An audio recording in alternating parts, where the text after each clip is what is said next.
Welcome to another video. In this one I show you how you can use a infrared, no touch, no contact thermometer to check your temperature to see if you're okay. This is using infrared and it has a face mode. This is the face mode, and in this model it has also ear mode. So it detects, there is this pin on the right, it detects if you remove the cap, so it will read it as in ear.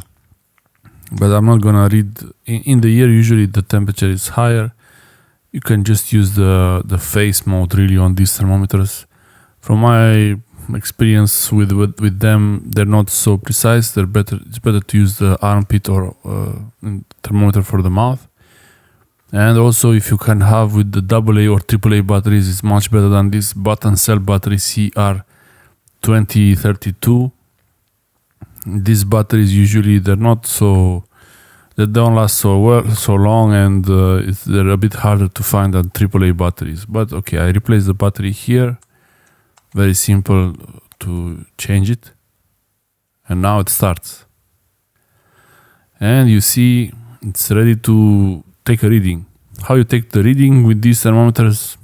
Universal. As long as you press the button, if you keep pressing it, it keeps measuring. So look.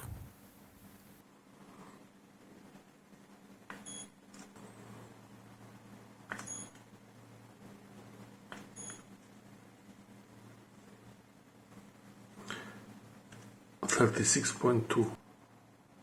For sure, you should contact your doctor to make sure you should check the temperature right. This is not medical advice. I'm just showing you how to change the battery and how to use simple wire infrared thermometer. Actually, it's checking the same temperature on my hand, so maybe I just use it on my hand. But yeah, the distance matters, how far you measure it, so you should keep it as close as possible.